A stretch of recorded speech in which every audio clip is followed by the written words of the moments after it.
ಮೈಸೂರಲ್ಲಿ ಅಭ್ಯರ್ಥಿ ಬಿಜೆಪಿಯ ಅಭ್ಯರ್ಥಿ ಯದುವೀರ್ ವಿರುದ್ಧವಾಗಿ ಒಕ್ಕಲಿಗ ಅಸ್ತ್ರವನ್ನು ಸಿಎಂ ಸಿದ್ದರಾಮಯ್ಯ ಪ್ರಯೋಗ ಮಾಡಿದ್ದಾರೆ. ಒಕ್ಕಲಿಗ ಸಮುದಾಯಕ್ಕೆ ಸೇರಿದಂಥ ಎಂ ಲಕ್ಷ್ಮಣ್ ಅವರಿಗೆ ಸಿಎಂ ಮಣೆ ಹಾಕಿದ್ದಾರೆ. ಕಳೆದ 2 ಚುನಾವಣೆಗಳಲ್ಲಿಯೂ ಕೂಡ ಕುರುಬ ಸಮುದಾಯಕ್ಕೆ ಟಿಕೆಟನ್ನು ಕೊಡಿಸಿದ್ರು ಸಿದ್ದರಾಮಯ್ಯ ಅವರು. ಆದರೆ ಈ ಬಾರಿ ಇಲ್ಲಿ ಒಕ್ಕಲಿಗ ಸಮುದಾಯದ ಅಭ್ಯರ್ಥಿ ಎಂ ಲಕ್ಷ್ಮಣ್ ಅವರಿಗೆ ಟಿಕೆಟನ್ನು ಕೊಡಲಾಗಿದೆ. 2 ಬಾರಿ ಕಾಂಗ್ರೆಸ್ಗೆ ಒಕ್ಕಲಿಗ ಅಭ್ಯರ್ಥಿ ವಿರುದ್ಧ ಸೋಲಾಗಿತ್ತು.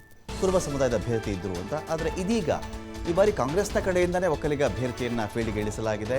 ಇದೀಗ ಒಕ್ಕಲಿಗ ಪ್ಲಸ್ ಅಹಿಂದ ಕಾಂಬಿನೇಷನ್ನಲ್ಲಿ ಚುನಾವಣೆಗೆ ಕಾಂಗ್ರೆಸ್ ಸಜ್ಜಾಗ್ತಾ ಇದೆ. ಈ ಕಡೆ ಒಕ್ಕಲಿಗ ಮತಗಳು, ಈ ಕಡೆ ಅಲ್ಪಸಂಖ್ಯಾತರು, ಹಿಂದುಳಿದವರು, ದಲಿತರು, ಜೊತೆಗೆ ಕುರುಬ ಮತಗಳು ಕೂಡ ಇರ್ತವೆ. ಅದರಲ್ಲಿ ಅಲ್ಪಸಂಖ್ಯಾತ, ಹಿಂದುಳಿದ, ದಲಿತರು ಪ್ಲಸ್ ಒಕ್ಕಲಿಗ ಪ್ಲಸ್ ಕುರುಬ ಮತಗಳು, ಈ ಎಲ್ಲ ಒಂದು ಕಾಂಬಿನೇಷನ್ ಇಟ್ಟುಕೊಂಡು ಕಾಂಗ್ರೆಸ್ಸಲ್ಲಿ ತನ್ನ ಕ್ಯಾಂಡಿಡೇಟನ್ನು ಫೀಲ್ಡ್ಗೆ ಇಳಿಸಿದೆ. ಇಲ್ಲಿ ಮೈಸೂರು, ಕೊಡಗು ಅತಿ ಹೆಚ್ಚು ಒಕ್ಕಲಿಗ ಮತಗಳಿರ್ತಕ್ಕಂಥ ಲೋಕಸಭಾ ಕ್ಷೇತ್ರ.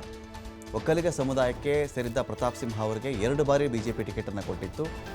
ಇದೀಗ ಇದನ್ನೇ ಅಸ್ತ್ರವಾಗಿ ಬಳಸಿಕೊಂಡು ಬಿಜೆಪಿನ ಹಣಿಬೇಕು ಅಂತ ಹೇಳಿ ಕಾಂಗ್ರೆಸ್ ಒಂದು ಕಡೆ ಮುಂದಾಗ್ತಾ ಇದೆ.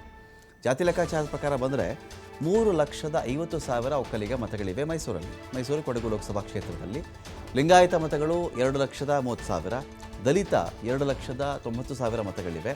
ಮುಸ್ಲಿಂ ಸಮುದಾಯದ 1,85,000 ವೋಟ್ ಇದ್ದರೆ ಕ್ರಿಶ್ಚಿಯನ್ ಸಮುದಾಯ ಅಥವಾ ಕ್ರೈಸ್ತರು 1,00,000 ವೋಟರ್ಸ್ ಈ ಭಾಗದಲ್ಲಿ ಬರ್ತಾರೆ.